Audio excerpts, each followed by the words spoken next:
গোপীগণ আবার শ্রী ভগবানকে খুঁজতেছিলেন, সেই শ্লোকগুলি হচ্ছে গোপীদের গীত, অর্থাৎ গোপীগণ যে গীত রচনা করেছেন।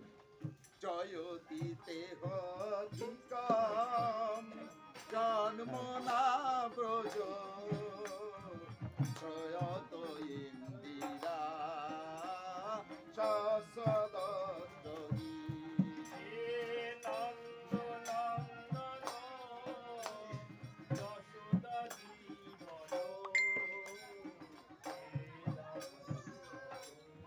জয়তি তেহ ধিকম, প্রথম শ্লোকের প্রথম অংশ, জয়তি তেহ ধিকম, অর্থাৎ শ্রী ভগবান তোমার নামে আজকে এই যে ব্রজধাম, এই ব্রজধামে অধিক হারে তোমার জয়গান উচ্চারিত হচ্ছে।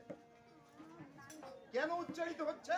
কারণ শ্রী ভগবান শ্রীকৃষ্ণ রূপে স্বয়ং মথুরায় জন্মগ্রহণ করেছে বলে।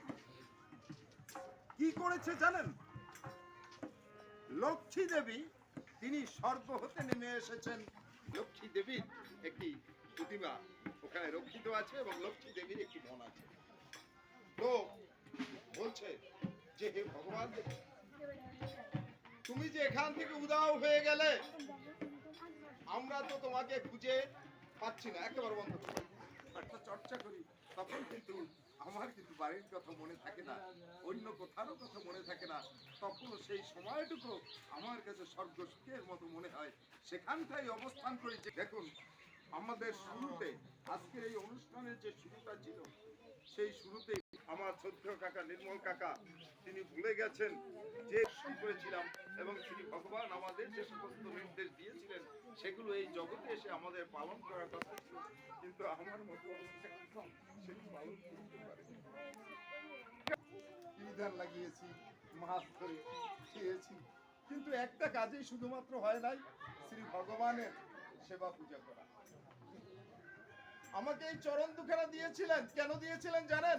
আমি তো সঙ্গে যেতে পারি, ভক্তদের আরাধনা করতে পারি, কিন্তু আমার মতো ভাগ্য আসবে।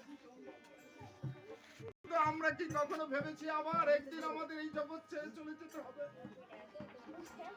আমি কিভাবে এই জগতে এসেছি মায়ের গর্ভ থেকে, হয়তো আমার শুধু দেখতে পাচ্ছি যে আমার কিভাবে যেতে হবে, মৃত্যু শয্যায় শুয়ে রোগে ভুগে কাতরাতে কাতরাতে। ও